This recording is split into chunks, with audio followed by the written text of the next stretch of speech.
Sahabat Bahtera, kali ini kita sedang berada di Yogyakarta. Ini adalah hari pertama perjalanan sedikit panjang ya Pak Ben. Ya. Bukan panjang, tapi sedikit panjang. Lumayan, hampir 2 kali 1 Tapi- kali 24 jam ya. Bisa 1 minggu ya? 1 minggu depan. Kemungkinannya Ya, Evi ya, Bunda ya.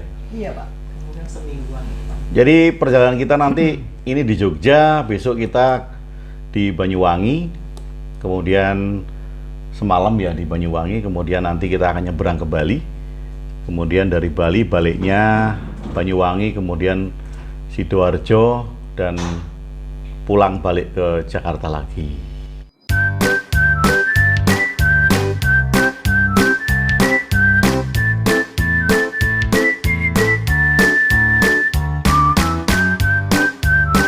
Capek nggak Pak Ben? Lumayan. Yang jelas penyeberangan situasional ya. Situasional. Kondusif ya. Nah kalau Evi sama Bunda Rita capek? Capek sih, tapi Terbayar dengan bakalan pengen lagi karena terbayarkan dengan terbayar dengan foto di Tugu Jogja tadi malam. Nah ini Evi, Bunda Dita sama Mami tidak nampak karena sedang baru saja bersih-bersih, belum pakai baju. Sudah pakai baju tetapi Baju belum tidur. baju tidur. Jadi tidak tampak. Jadi sahabat Bahtera, perjalanan kali ini bukan tanpa misi, ya Pak Ben. Iya. Jadi perjalanan kita ke timur, ya kan? Betul nggak? Ya, ini kebalikannya Sun Gokong. Sun Kalau Gokong Sun itu- Gokong perjalanan ke barat untuk mengambil kitab suci, kita akan mengembalikan ke timur. Oh, ini perjalanan ke timur mengembalikan kitab suci ya. Jadi perjalanan dari Jakarta ke Bali mengembalikan kitab suci. Jadi ceritanya besok awal Desember kita mau mengadakan retreat meditasi lagi, yang biasanya kita adakan di Permata Hati. Ya. Nah besok awal Desember, tadinya November, tetapi karena ada G20, ya di Bali itu ada G20, lalu ada beberapa hal yang mesti harus kita pikirkan untuk sedikit kita geser. Jadi kemungkinan awal Desember, tanggal berapa Bunda Rita? 2, 3, 4. 2, 3, 4 Yang Jadi- jelas setelah clear delegasi G20. 20 kembali. Kalau enggak kita paksa kembali. Ya. Ya enggak ya, kan biarkan mereka berwisata ke Bali. Atau ini bagian dari G20? Ini bagian rahasia dari G20. Kita, Sisi lain. kita membawa misi rahasia dari G20. Jadi awal Desember itu 2, 3, dan 4 kita akan mengadakan retreat meditasi 3 hari di Bali. Jadi sahabat Bahtera yang mau ikut serta, mau bergabung bersama kami di retreat meditasi itu, silahkan persiapkan diri. Nanti saya akan berikan informasi pendaftarannya di grup Telegram. Bagi yang belum join di grup Telegram, silahkan join di grup Telegram dengan klik link yang ada di deskripsi ini. Nah, Pak Ben, kira-kira kalau kita bicara tentang perjalanan ini, kan ada acara yang sebetulnya kita geser, yaitu tadi malam harusnya kita ada kelas kajian. Nah, kelas kajian kita itu membahas buku Revelation karya Paul Roland yang membahas sejarah agama-agama. Jadi agama-agama dari Mesir kuno, kemudian Yunani, sampai ke agama modern. Nah, maksudnya kita kaji itu supaya kita tahu agama itu berasal dari mana sih? Berasal dari Tuhan? Atau berasal dari manusia? Atau buatan manusia gitu.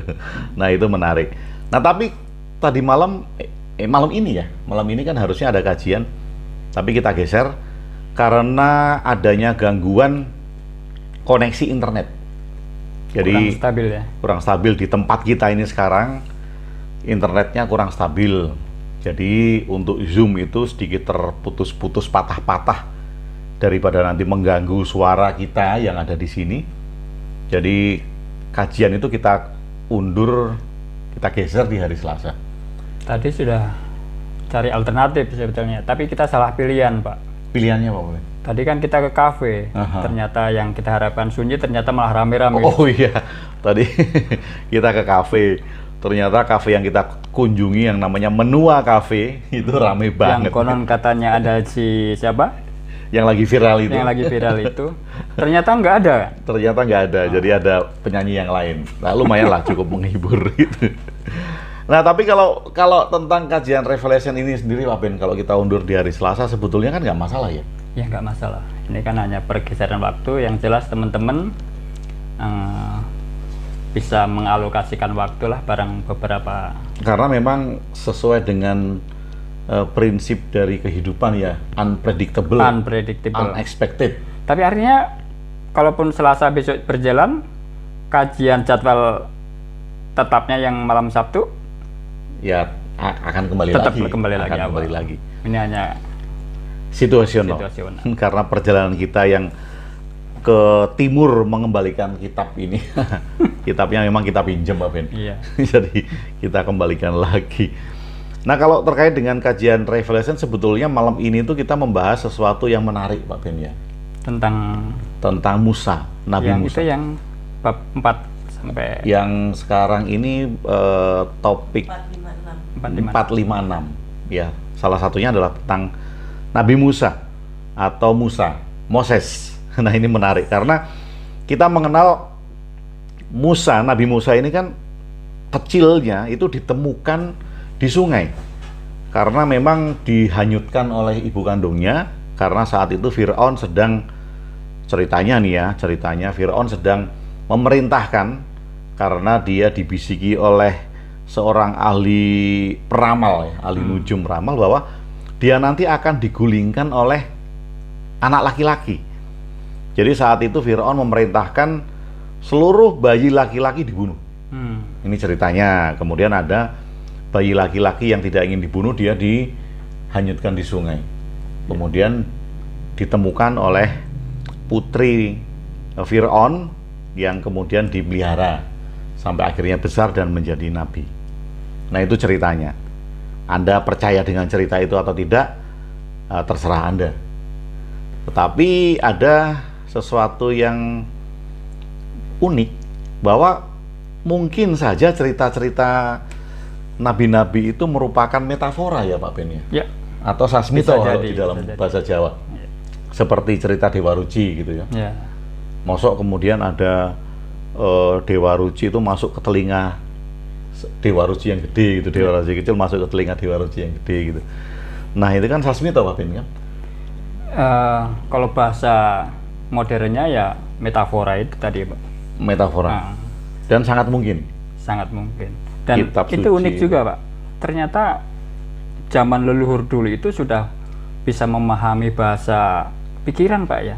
Yang ketika dengan bahasa pikiran dia bisa lebih masuk ke pikiran bawah sadar ya, dengan bahasa metafora dengan itu ya. cerita ya. Dengan Ya. cerita itu. Nah, kadang ada hal yang lucu juga kan, Pak Ben? Lucu itu bukan berarti salah ya, jangan salah paham. Lucu itu bukan berarti salah, karena ini bukan tentang salah dan benar. Ya. Tapi lucu, kalau kita melihat cerita tentang Nabi Nuh, tadi kita juga sudah bicara ya tentang Nabi Nuh. Sebelum banjir itu kan Nabi Nuh diceritakan membuat kapal yang besar. Kemudian dia mengambil biji-biji tanaman, pohon, hewan sepasang-sepasang gitu kan. Kalau hewan seluruh dunia kemudian dikumpulkan supaya nggak musnah ini kan, tentu kan ada penguin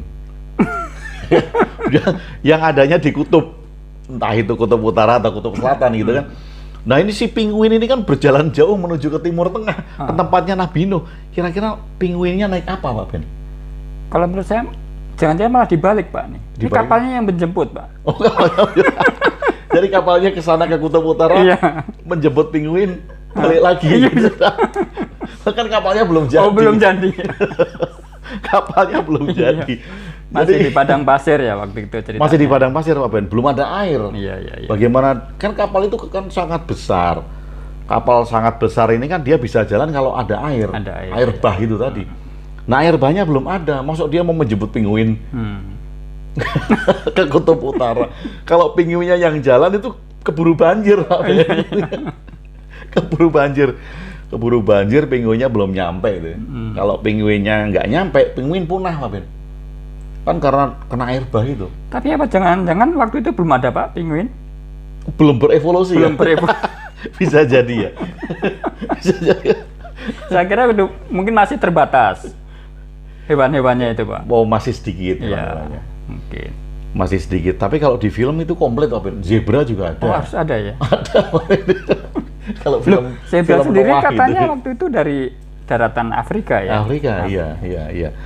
Jadi dari Afrika pun dia menuju ke Timur Tengah, ke tempatnya Nuh membangun kapalnya. Nah ini kan kadangkala banyak hal yang mesti harus kita maknai kembali kan, Pak Ben. Iya. Jadi ada banyak cerita seperti kalau di Jawa kita mengenal cerita Bandung Bondowoso Ya. membangun 1000 candi Ya. karena ingin memperistiri Roro Jonggrang kan, Pak Ben. Lalu Roro Jonggrang mempersyaratkan kalau bisa membangun 1000 candi, kamu jadi suamiku gitu. Nah dalam satu malam itu kira-kira ada nggak yang bisa membangun 1000 candi, Pak Ben? Dibantu jin, Pak Ben. Ya, tetap semuanya perlu proses kan, Pak ya. Dan itu jelas nggak, satuannya bukan waktu jam ya, Aha. bukan waktu itu. Walaupun dibantu jin, Ya. seperti cerita Nabi Sulaiman. Iya. Nabi Sulaiman membangun kerajaannya Perlu dibantu waktu. jin, karena Nabi Sulaiman diceritakan bisa berkomunikasi dengan jin. Ya. Nah, ini di kajian Revelation juga ada, Pak Ben.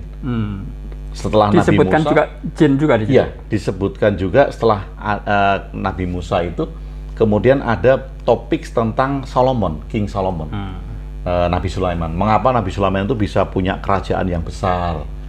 Lalu arsitektur, benar nggak sih? Arsitekturnya, ya. Belepotan ngomong arsitektur. Arsiteknya. Arsitekturnya kan Oh. megah gitu kan. Lah, mengapa? Siapa yang membantu Sulaiman untuk bisa membangun kerajaan yang besar itu? Apakah bangsa jin? Gitu kan. Lalu berapa lama sesuai penelitian walaupun masih diperdebatkan, tetapi paling tidak Istana Sulaiman itu tidak dibangun dalam satu malam seperti ceritanya Bandung Bondowoso kan. Toh juga Prambanan ternyata juga tidak dibangun dalam satu malam, menurut bukti-bukti yang ada. Dibangun selama bertahun-tahun. Jadi tidak dibangun sesuai dengan mitos kalau itu dibangun dalam satu malam. Nah, Sulaiman juga gitu, Pak. Atau barangkali satuan malam itu untuk dunia jin tadi itu, Pak. Satu malam dunia jin itu berarti bertahun-tahun dunia kita gitu. Iya. Bisa jadi ya, bisa jadi. Mungkin yang mengatakan satu malam itu jin ya. Jin. Saya bangun dalam satu malam gitu. Ternyata satuan malam itu mungkin di kita 10 tahun gitu mungkin ya. 20 tahun ya, bisa jadi ya. Bisa jadi, Pak Ben. Jadi sebetulnya Banyak kemungkinan, Pak. di sini. banyak kemungkinan dan tidak ada yang benar dan tidak ada yang salah. Ini bukan tentang membenarkan atau menyalahkan ya. Dan bukan tentang kebenaran, Pak Ben. Tetapi tentang bagaimana kita berpikir kritis agar kita bisa melihat sesuatu secara luas kan gitu, Pak Ben.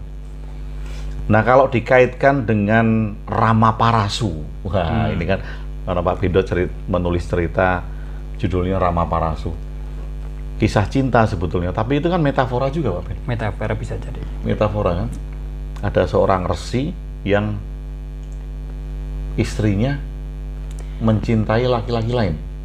Oh, ya.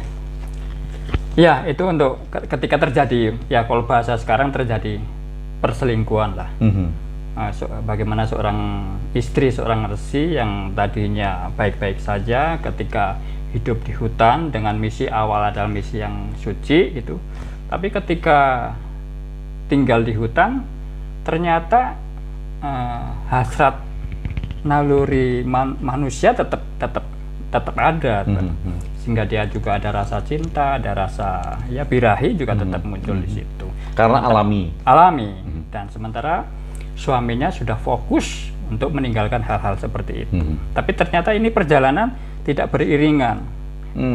Mungkin tahapannya mungkin yang suaminya sudah ke depan, ini masih di belakang. Jadi tidak dalam level yang sama. Tidak dalam level yang sama, sehingga ketika tiba-tiba suatu saat dia sedang mencari ranting di hutan, menemukan sosok yang begitu aduhai, terseponalah dia dan jatuh cinta. Jadi terjadilah hal-hal yang diinginkan. Terjadilah hal-hal yang diinginkan. Menarik ya. Mungkin sahabat Bahtera punya pengalaman yang mungkin hampir sama. Ya. Kali ya, mungkin ada yang punya pengalaman hampir sama dengan pasangan berjalan, tetapi cara pandangnya berbeda. Yang satu ke timur, yang satu ke barat gitu, sering berantem atau malah saling menyalahkan gitu ya Pak Ben ya. Atau kalau kemudian berbeda agama, saling membenarkan agamanya masing-masing, mungkin kemudian mengajak, walaupun ada yang tidak ya, karena ini kasusnya sangat sendiri-sendiri ya, pribadi-pribadi itu. Tapi kita bisa belajar kan Pak Ben dari semua hal itu. Kalau kita tadi cerita tentang Musa, kita cerita tentang Solomon, Sulaiman, kita cerita tentang Bandung Bondowoso, tentang Rama Parasu, tentunya kita bisa mengambil pelajaran dari hal-hal itu. Bukan meyakini itu benar-benar terjadi. Tapi kalau meyakini ya boleh-boleh saja. Boleh-boleh saja kan Pak Ben. Kalau meyakini boleh-boleh saja, yang repot itu kalau kemudian meyakini dan mengajak orang lain atau memaksa orang lain untuk meyakini hal yang sama. Ya. Wah, ini yang repot kan. Itu kayak tadi tuh. Yang mana Pak? Jarak ketertinggalan antara si begawan tadi dengan istrinya, Pak. Ya kan? Ternyata begawan sendiri itu tidak bisa mengajak istrinya untuk berposisi seperti begawan untuk memiliki pemikiran yang murni, ya kan? Tetap walaupun udah suami istri tetap ada jarak yang berbeda. Karena evolusi masing-masing manusia ini berbeda. Sangat pribadi sekali. Iya. Sebetulnya ini suaminya tahu loh Pak, istrinya selingkuh itu tahu. Tapi dibiarkan. Ada kesadaran bahwa ini memang perjalanan dia harus melalui itu dulu. Wow. Nanti dia akan mendapatkan pelajaran dari situ. Wah, kalau Anda laki-laki, siapkah? Seperti begawan Rama Parasu, mempunyai kesadaran yang super seperti itu. Tapi ya karena ini cerita ya Pak Ben ya. Ini cerita, memang tidak ada manusia yang sempurna. Manusia pasti punya emosi, punya marah, punya gejolak-gejolak yang lain ya. Tetapi paling tidak dengan kondisi begawan Rama Parasu itu kan kita bisa belajar. Bisa belajar bahwa masing-masing manusia tadi punya tingkat evolusinya sendiri-sendiri.